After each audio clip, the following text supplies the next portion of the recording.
Now turn to Part 1.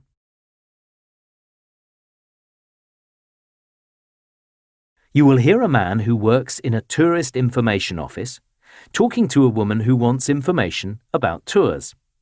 First, you have some time to look at questions 1 to 6.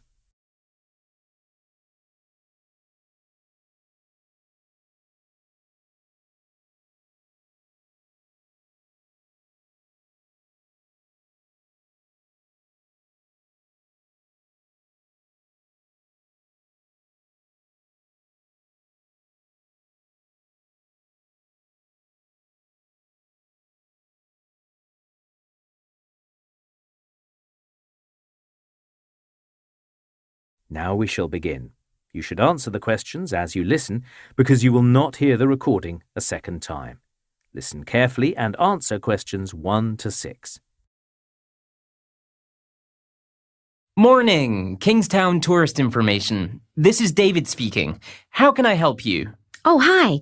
Look, I'm coming to Kingstown on holiday and wondered if you could give me some information about tours. Yes, of course.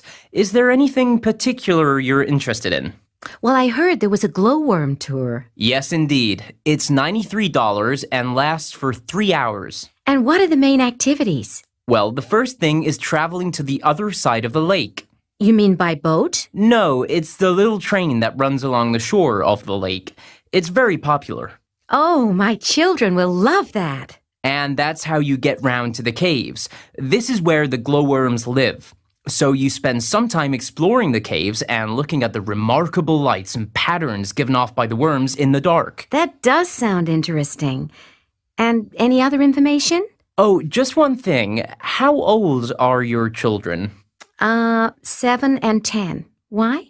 No, that's okay. It's just that children must be 5 or older to go in the caves. Otherwise, they might get scared in the dark. But yours will be fine. Okay, well, that's one to think about. And what about Silver Fjord? That's so famous. We'd like to go there.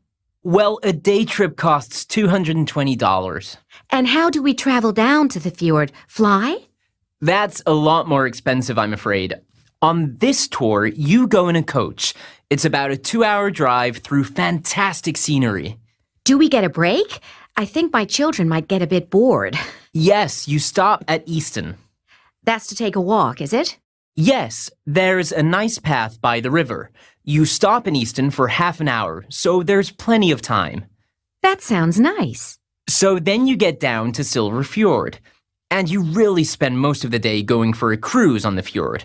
It's spectacular mountain scenery, and you also cruise past a huge waterfall, which is another highlight of the day.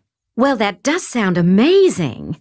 And should we bring our own food, or is lunch provided? No, lunch is included. It's a barbecue on the boat. And what about marine life? Yes, you'll definitely see seals. Dolphins? No, not in that part of the country. But if you're lucky, there will be whales as well. Oh, well, my kids would absolutely love that. Before you hear the rest of the conversation, you have some time to look at questions 7 to 10.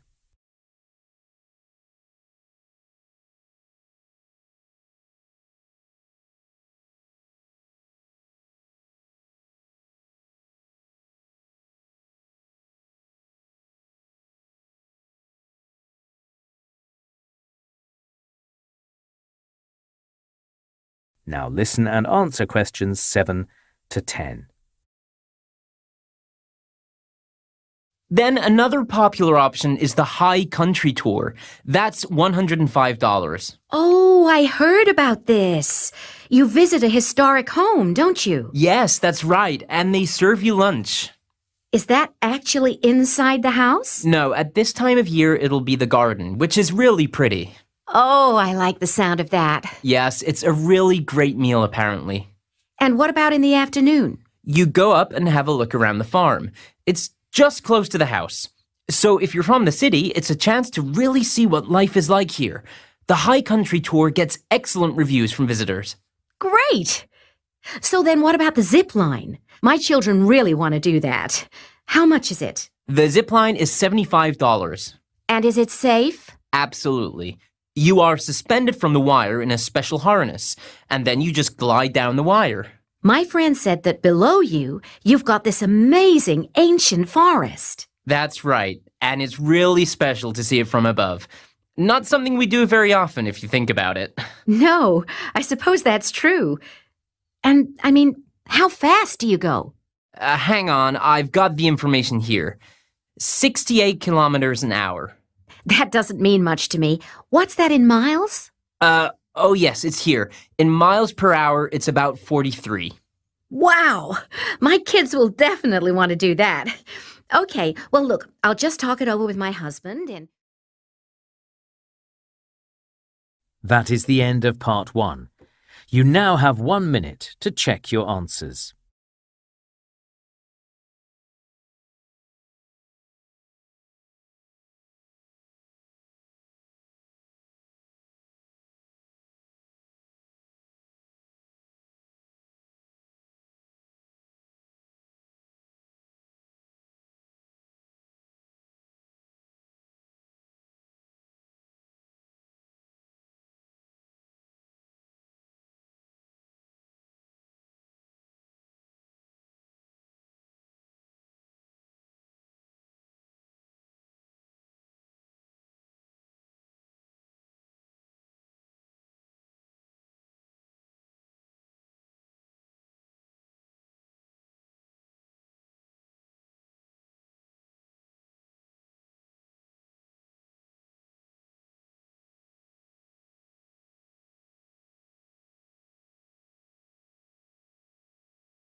Listening, Part 2.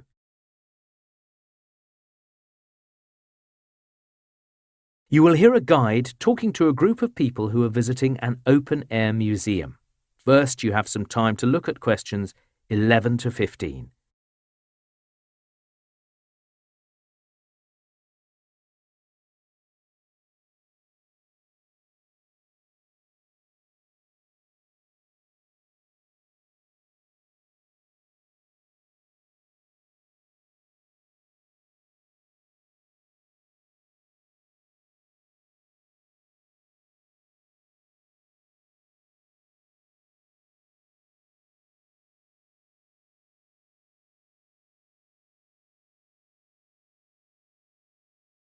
Now listen carefully and answer questions 11 to 15. Well, good morning, everyone, and a warm welcome to the Wilford Living Museum. Before you look around, I'd like to tell you a bit about the history of Wilford and the purpose of the museum. Well, if we go back to the early 1800s, Wilford was very different to what you see today. At that time, the forests had already been cut down, but there were no large urban settlements here, just a few small villages. And this whole area was a place where local people kept animals or grew crops. Those were the only economic activities. But then, in 1830, something happened in Wilford that transformed the area. The discovery of rich deposits of coal and other minerals opened up many commercial possibilities. Mines were built so these deposits could be brought to the surface. Then a canal was constructed so that canal boats could transport the minerals to other regions. Finally, a railway was built through Wilford in the 1850s, creating many new opportunities. By the 1870s, Wilford had become an important manufacturing centre. A few factories successfully produced fabrics from cotton and wool. However, what Wilford was best known for was manufacturing all sorts of tools, machinery and other items out of iron and steel. The attempt to set up a pottery industry here, however, making items for the home out of clay, was never really a success. So for the next 100 years or so, Wilford was a thriving industrial region. However, by the 1970s, the old industries here were in decline. Much of the land at this site wasn't being used, so the local council decided to set up a living museum here. The idea was for visitors to be able to walk around and visit the sorts of factories, shops, homes and schools that were once found here. When the museum first opened in 1976, 2,000 visitors came on the first weekend alone. Since then, visitor numbers have just grown and grown. They now stand at 300,000 per year, and we anticipate further growth in the years to come. In fact, just recently, we welcomed our 9 millionth visitor, which was an exciting day for us. As well as our regular visitors, the museum has a number of other uses.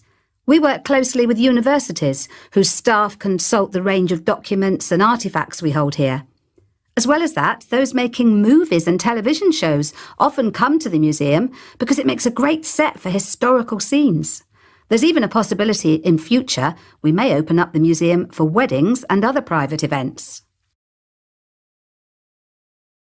Before you hear the rest of the talk, you have some time to look at questions 16 to 20.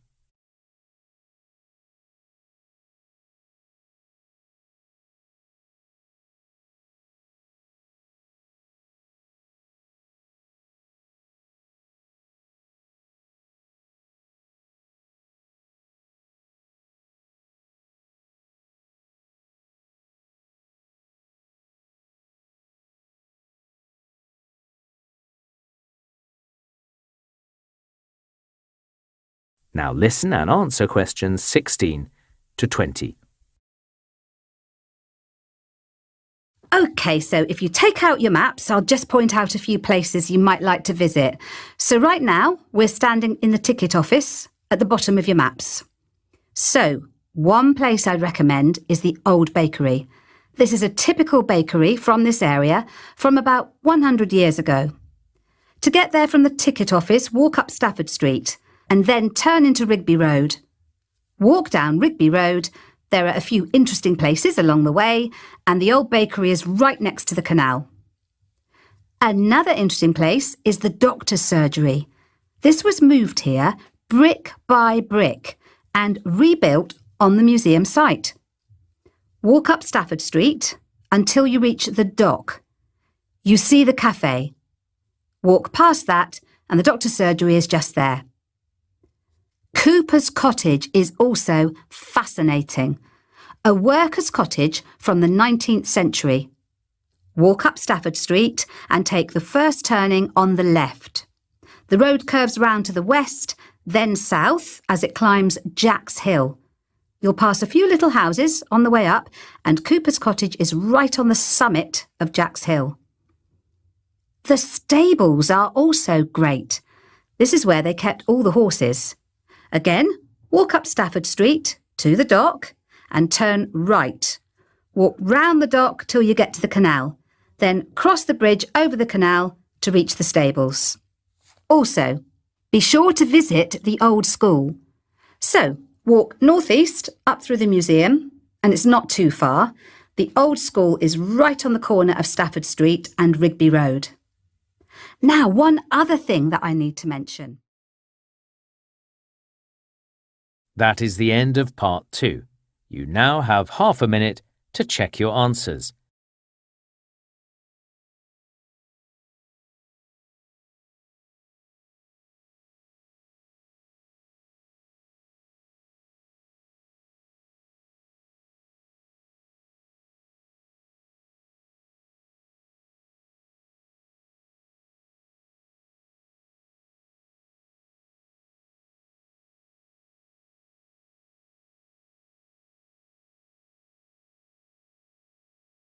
Listening, Part 3. You will hear 2 commerce students called Stella and Nathan talking about the importance of market research in business. First, you have time to look at questions 21 to 26.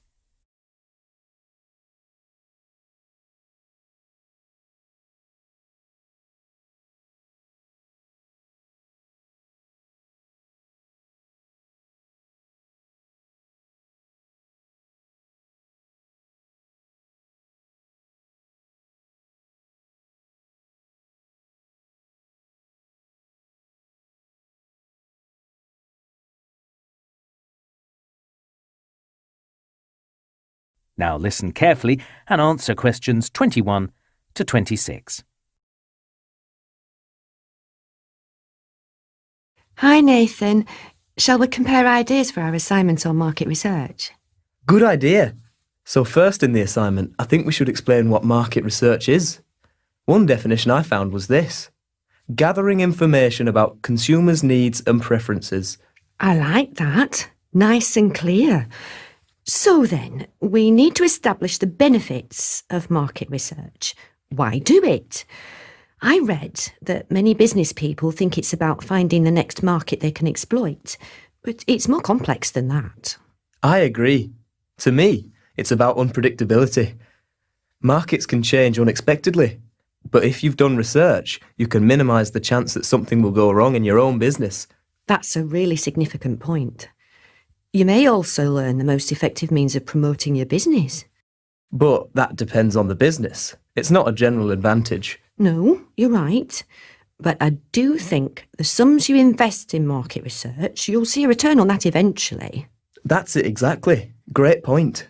The trouble is, too many of those working in business take a short-term view. OK, so there are benefits. But there are criticisms of market research as well. We should acknowledge that in the assignment. But some criticisms are more valid than others. Like? Well, apparently some managers say they're just too busy.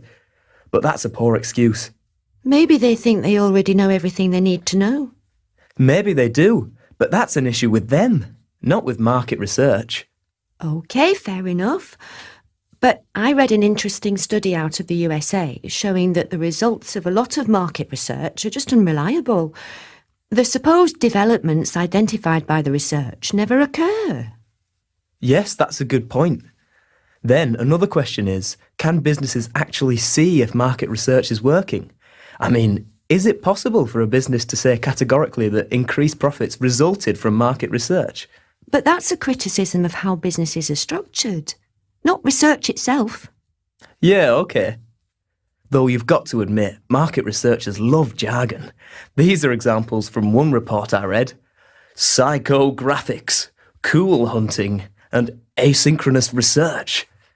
Some people are bound to be put off by these terms. Yes, that's a reasonable complaint. So, what about sources of information for market research? Which sources of information work best? I mean, we all know that putting cameras in stores tells us a lot about consumer behaviour. Yes, that's well documented. But I read that managers can learn a lot about social trends just by doing really obvious things, like keeping up with the news on TV, radio and digital networking sites. I hadn't thought it could be that simple. No, me neither. Then there's a lot of data put out by bodies like the National Census and the Civil Service. That can be helpful. Maybe, but it depends on the business. What I hadn't expected, though, was the evidence showing that talking to consumers directly about their preferences really works. Yeah, I was a bit taken aback when I read that. But apparently it's more effective than internet questionnaires and polls. I think people are less likely to be honest in questionnaires. Before you hear the rest of the talk, you have some time to look at questions 27 to 30.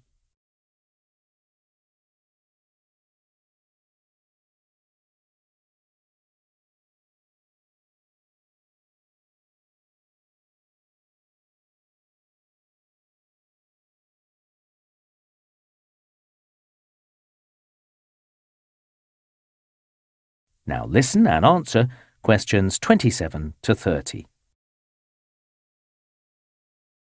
All right, so if a business wants to use its own resources for market research, what's the process? Good question. Let's think about a company that isn't using outside consultants, but doing it internally. Then I think the first step is staff education. You've got to get all employees committed to maximise the chances of success. Agreed. Then you need to show staff examples of what they can do every day. You mean in their interactions with customers? Yes. What precisely should they ask customers in order to get valuable information? Show staff the sorts of things they can ask on a daily basis. OK. And next, I was reading an article by the BQR group. Apparently, staff need to keep an account of what the customers are saying. You mean on computer or by hand? The format doesn't matter. But say every Friday they should add to the document, so they build up a picture of customer opinions, and the insights aren't lost. Good point. Right, Next, I read about ways of motivating staff. Business Guide magazine had a report on the importance of maintaining motivation.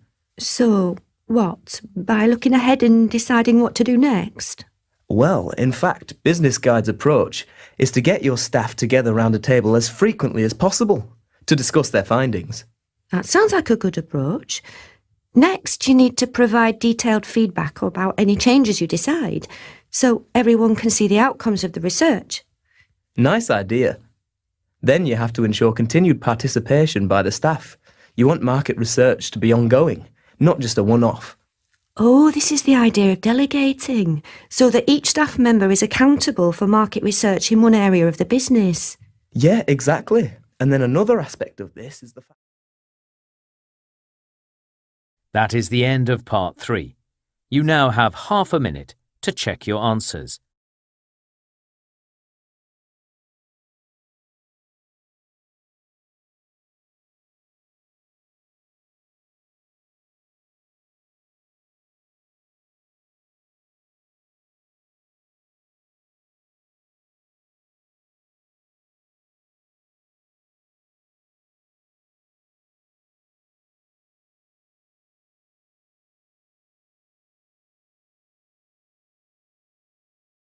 Listening Part 4. You will hear a biology student talking about water and how much people need to drink each day. First, you have some time to look at questions 31 to 40.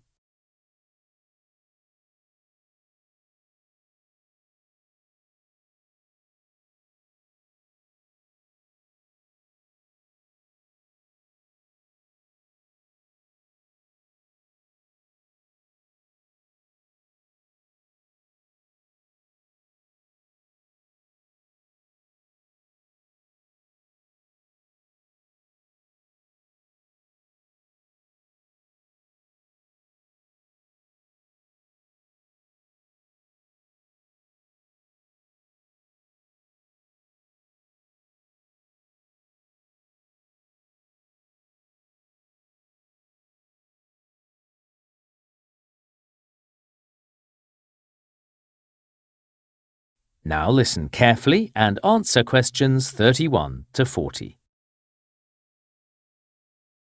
Hi everyone. My presentation today is looking at drinking water. Now we know that water is a vital nutrient for human life. But exactly how much of it do we need to drink? Well, today I'm going to review some of the research. So, for example, there's a common idea that we should drink 8 glasses of water every day. But researchers say that the 8 glasses a day rule is a myth. Some people might need more than 8 glasses, some a lot less.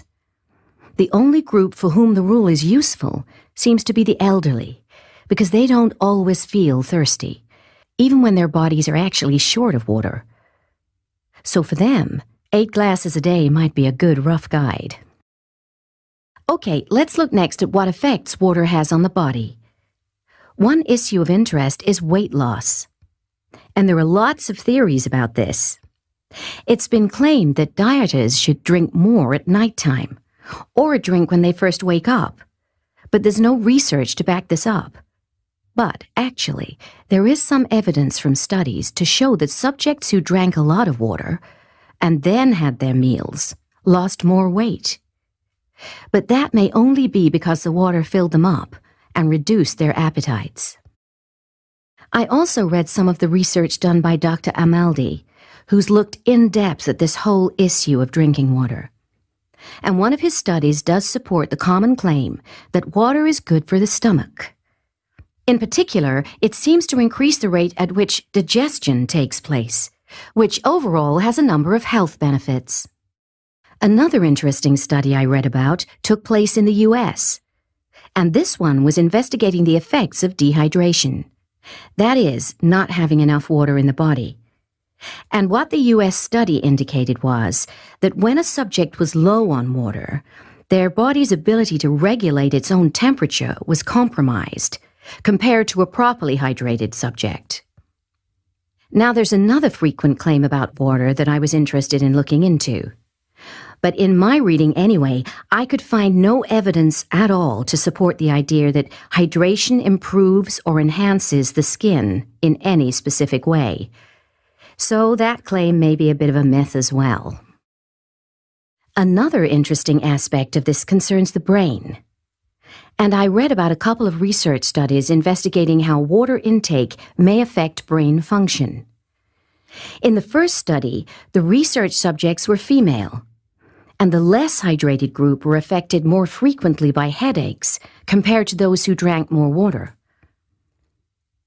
In the second study, the research subjects were all male, and this time a lack of water in the body was associated with a number of findings.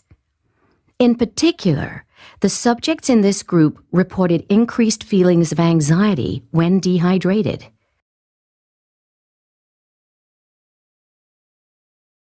So, in summary, we can see that, yes, there are some health benefits from drinking plenty of water, but in many of these studies, the benefit was quite small. And it's probably true that in general, on the internet and so on, the benefits of drinking lots of water are overstated. But what about the opposite? Can you drink too much water? Well, it's possible, but it's not a common problem. Actually, the human body kind of prevents us drinking too much. Australian researchers discovered that when subjects were fully hydrated, they actually found swallowing problematic. Their bodies just wouldn't allow it so easily. So that's an interesting finding. It is true that people do occasionally become sick from drinking too much water, although it is rare. So, there are recorded instances of illness among athletes who have been encouraged to drink a lot, for example. According to doctors, people who have drunk too much water too quickly have become what's called hyponatremic. Basically, this means that the makeup of their blood has changed, and it now contains such a high proportion of salt that they suffer an adverse effect. But it's very rare for this sort of hyponatremia to be a dangerous condition. So, based on the reading I've done, the best advice is to trust your body. Drink water when you're thirsty, but you probably don't need to drink more often than that. That is the end of part 4. You now have 1 minute to check your answers.